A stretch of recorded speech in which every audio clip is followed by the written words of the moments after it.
The clinking of champagne glasses barely covered the undertones of disdain that drifted through the vaulted living room of the Prescott estate.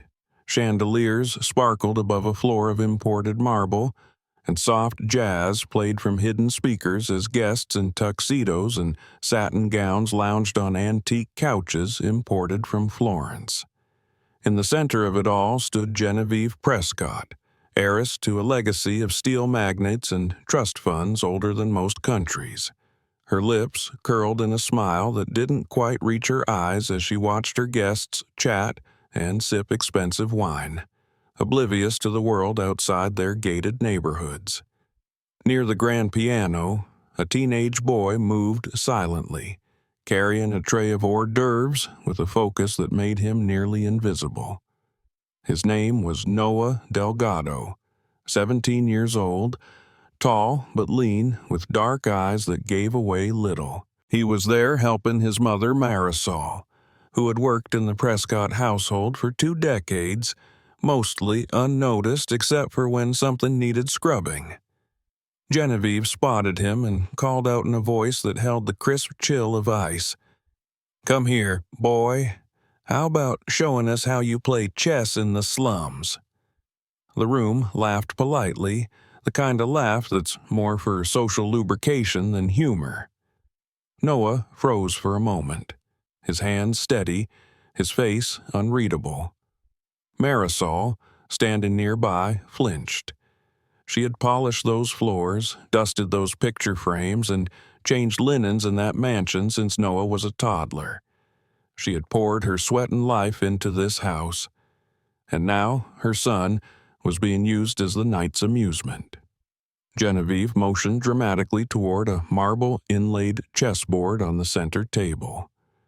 "I bet he can at least move the pieces," she said, chuckling as she turned to a portly man beside her, Maxwell Grayson, CEO of a luxury resort chain. "Let's see what this boy can do against someone who actually studied the game." Maxwell leaned toward his wife and whispered, not nearly quiet enough, "He probably thinks knights move in straight lines." Another ripple of laughter swept the room. Marisol's jaw tightened. She kept her eyes down, but her fingers clenched the tray harder. She had watched Genevieve grow from a spoiled teenager to a woman convinced her money gave her character. "Marisol, you can stop serving," Genevieve said sweetly. "Come, watch your son play. It'll be educational for both of you." Noah placed the tray down gently and turned toward the chessboard. He glanced around the room, taking in each face. His silence unnerved them. There was something too calm, too composed in how he moved. He sat across from Genevieve without a word and studied the board. "It will be my pleasure," he said at last, voice smooth as silk. Genevieve laughed, settling herself into the armchair like a queen preparing for gladiatorial sport. "Excellent. You've never played on a board like this, have you? Genuine Italian marble, each piece hand-carved, worth more than well, you know." Congresswoman Lydia Byrne raised an eyebrow from across the room. "Genevieve, are you sure this isn't a little cruel?" Genevieve waved her off. "Nonsense. It's a life experience. He'll tell his friends he played chess in a mansion." What she didn't know was that Noah Delgado had spent the last 8 years mastering every tactic, every counter, every strategy that chess legends had ever devised. While his peers played video games, he had spent early mornings at the public library copying out openings by hand from books too old to scan. He'd watched hours of annotated matches from grandmasters on a second-hand laptop he'd fixed himself, often running on borrowed Wi-Fi outside a cafe after hours.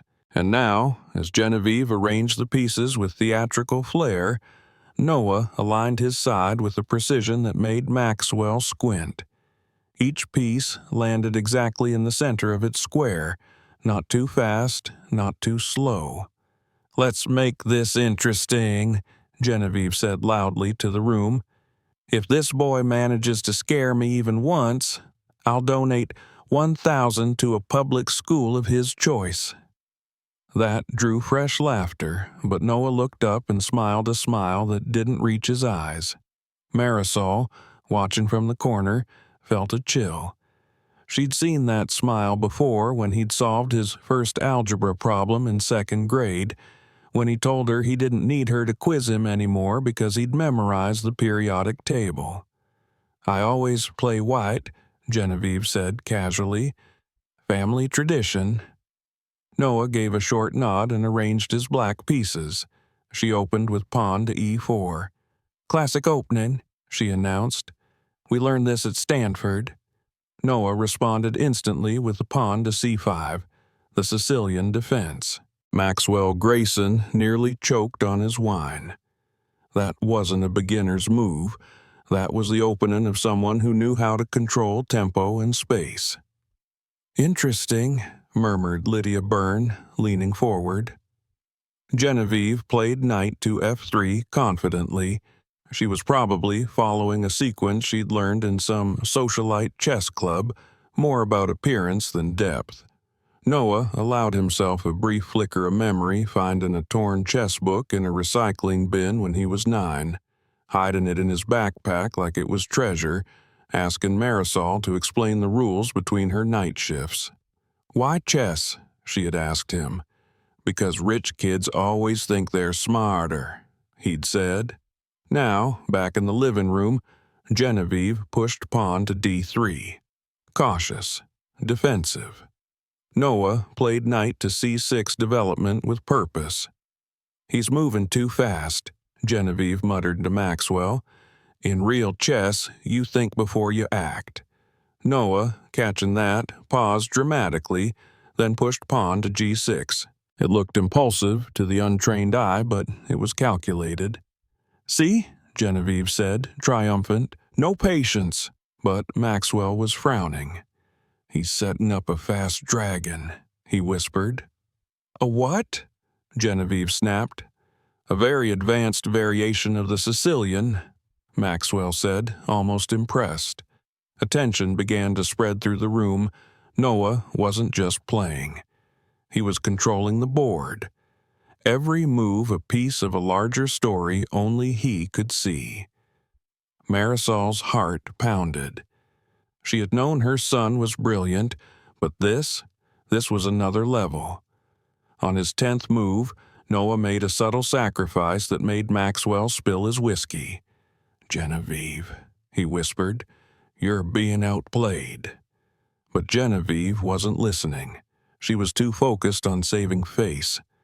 Then Noah stood up, walked quietly to his mother, and said, "Remember when you told me one day they'd see who we are?"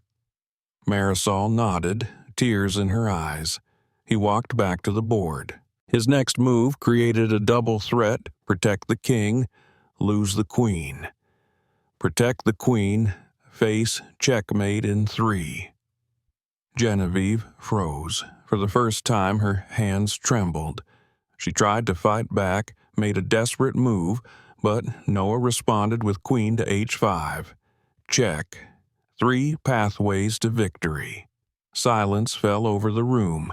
She looked around for support. None came. Lydia Byrne leaned in and asked, "Who taught you that?" "Kasparov," Noah said calmly. "I studied all his games. This was game 23 against Karpov, 1984. Marisol stepped forward, voice clear. "My son walked 6 miles to the library.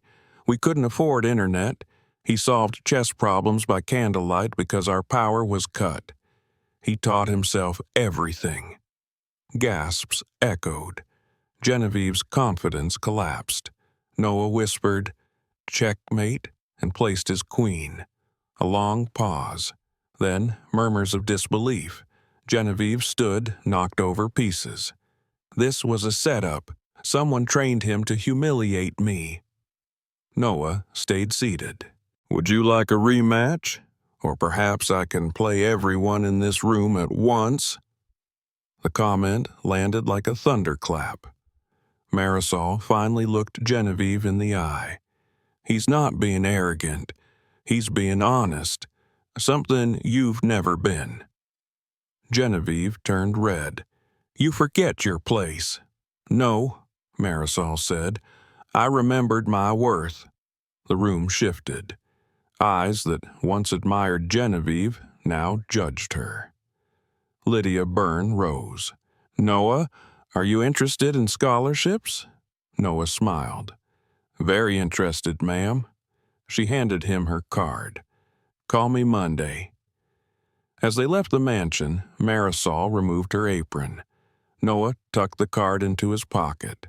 The stars above Beverly Hills glowed like distant checkmates. He had just made the most important move of his life, and the game had only just begun.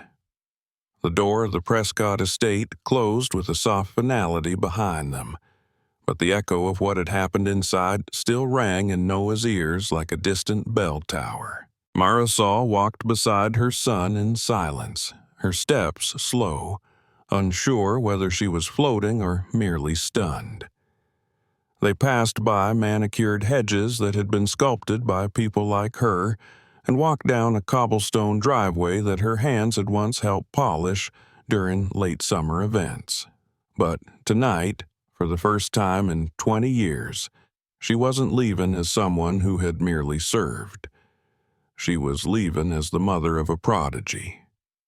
Noah said nothing until they reached the main road. Then he simply looked at her, his face lit softly by the glow of a street lamp, and whispered, "Was that enough, ma'am?" She stopped and looked at him like she was seeing him for the very first time. "Noah." That was more than enough. They shared no more words. Some victories don't need speeches. The following morning, the world woke up different. Not for most people, but for those in certain circles, the powerful, the curious, and especially the connected. Congresswoman Lydia Byrne had not only kept her word, she had turned the entire night into a national conversation. Her social media post, titled "The Night a Maid's Son Taught Us What Nobility Really Looks Like," included a carefully crafted account of the match, every word weighted with precision and emotion. In less than 12 hours, the post had gathered over 600,000 reactions, thousands of comments, and was being shared at a rate of 20 times per minute. Within 48 hours, it had gone viral. News outlets picked it up, podcasts discussed it, editorials praised it. Some skeptics questioned whether the event was exaggerated, until Congresswoman Byrne released a short video filmed discreetly showing the final moments of the game and the powerful exchange between Noah and his mother. What no one expected was the sheer intensity of public response. On the third day, the Dean of Admissions at Stanford personally reached out to Congresswoman Byrne. By the end of the week, Noah had received full scholarship offers not only from Stanford, but also from MIT, Columbia, and Princeton. But Stanford was where he chose to go. It wasn't the prestige, it was the library. "I like their chess archive," he told Marisol simply, as if the rest didn't matter.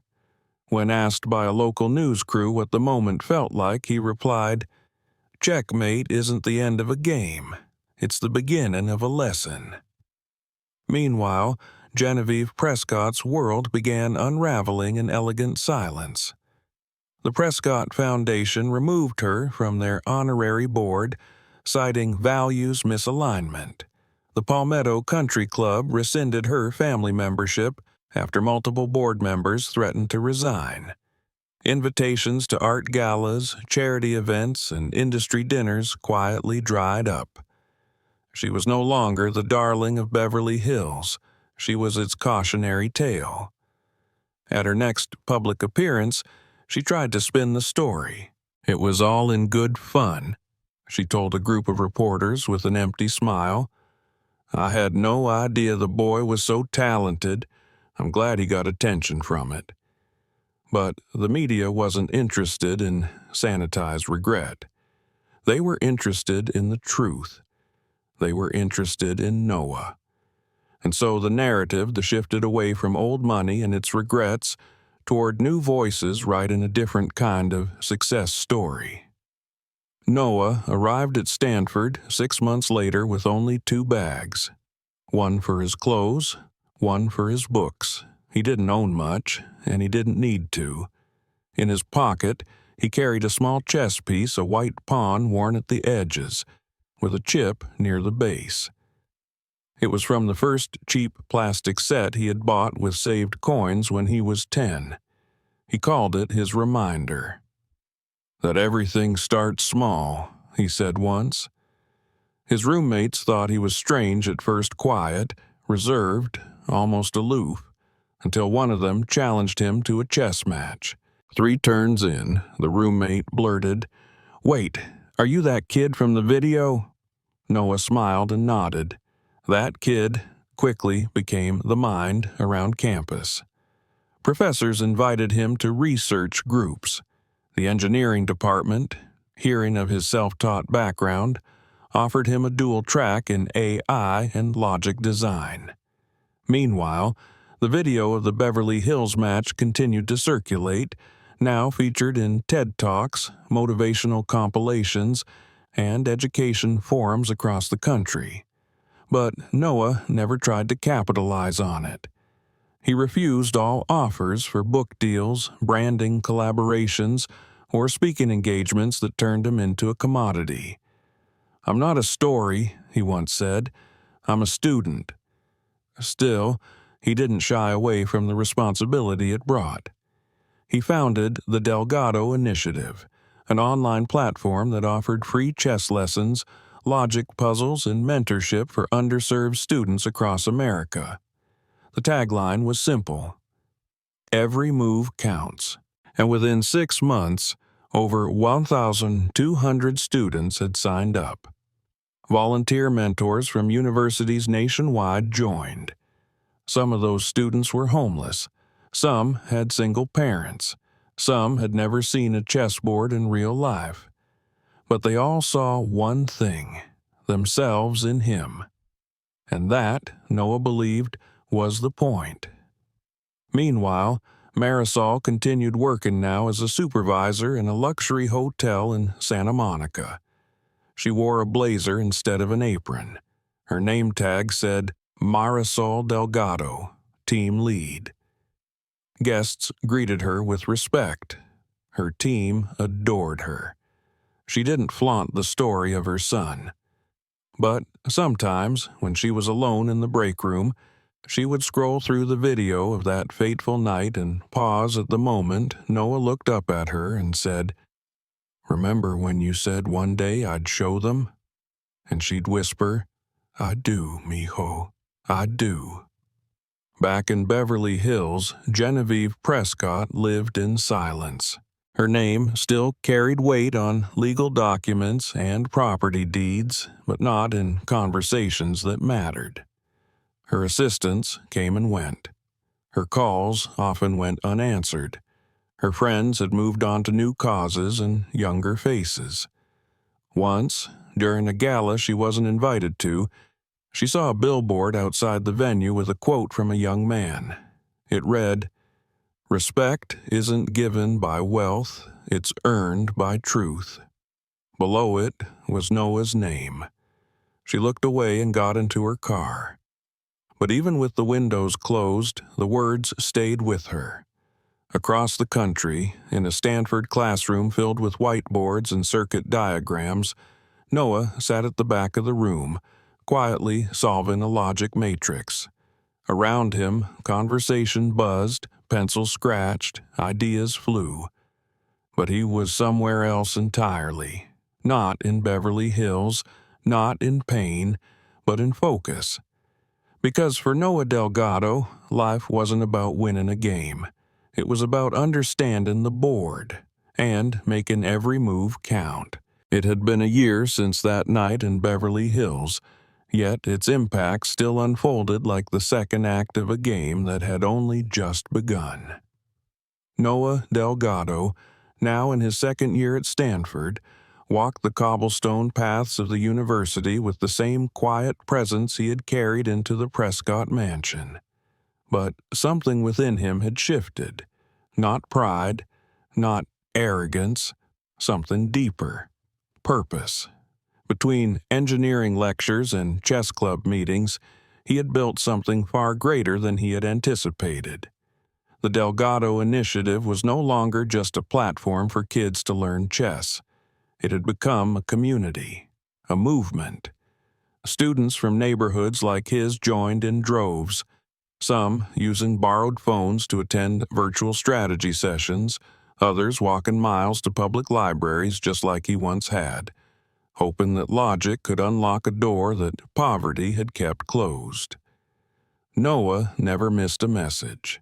He responded to every email with the same care he gave to solving complex endgames. When a student from Detroit asked how to deal with mockery at school for being too smart, he didn't give a motivational quote. He scheduled a call. When a girl from Fresno said she was teaching chess to her siblings because they had no internet at home, he mailed her a full chess set using his own savings. Every move counts, he had written on the envelope in permanent marker. But the success attracted attention, and not all of it pure. Invitations came daily from donors, politicians, influencers. Some wanted to help, others wanted to own. One message stood out. A high-ranking official from the Department of Education offered a multi-million-dollar grant for his program with conditions. "We want to scale it nationwide," the email read. But the name should change to reflect broader government collaboration. Think, National Logic League. Noah read the email 3 times. It didn't say much, but it said everything. They wanted the brand, the idea, the success, but without his name, without his roots, without the boy who had lit candles to study while his mother worked late shifts. He didn't respond. Not yet. He needed to think. He walked the perimeter of campus that night, passing the old library where he had first found Stanford's chess collection, passing the sculpture of Rodin's The Thinker, until he found himself seated on a bench near the edge of the quad, staring into the dusk.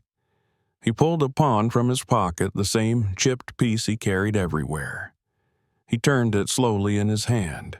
What's the point of building a new table, he thought, if you're just going to let the same people sit at it? The next morning, he brought the proposal to a faculty advisor who had quietly mentored him over the past year. Professor Adams, a wiry man with wild gray hair and a gentle voice, listened carefully.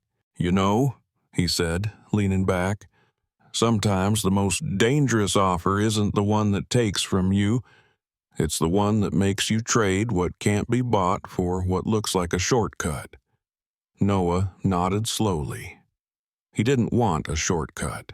He wanted a path, one that others like him could follow without losing their name at the door. So he wrote back to the official, respectfully declining. "The initiative will remain community-led," he wrote. "We're open to partnerships, but we don't trade identity for convenience." The email circulated internally. Some scoffed at the audacity of a college sophomore rejecting federal funding, but others admired it. A week later, without fanfare, a private benefactor offered to fund the entire next phase of the Delgado Initiative, no strings attached. "I saw the video," the donor wrote. "I watched that boy teach a room what dignity looked like.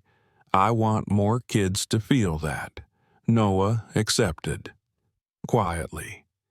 Meanwhile, a separate development began stirring, one he hadn't expected. A talk show invited Genevieve Prescott to speak publicly for the first time in over a year. She had remained mostly out of the spotlight, but pressure had been mounting.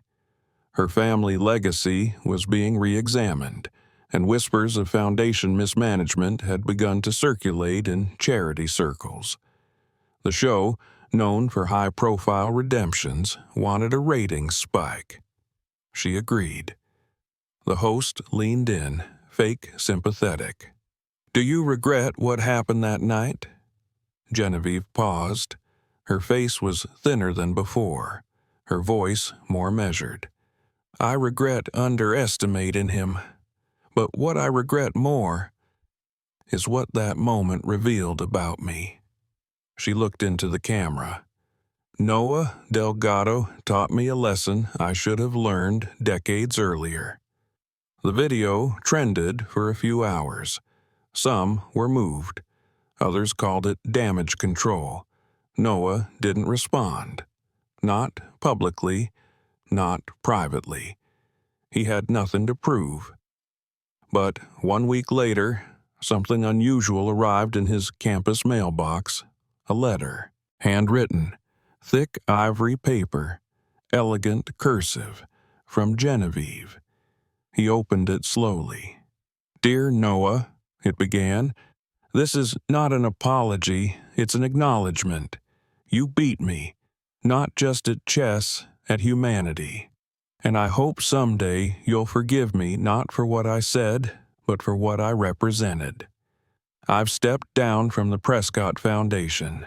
We've restructured it.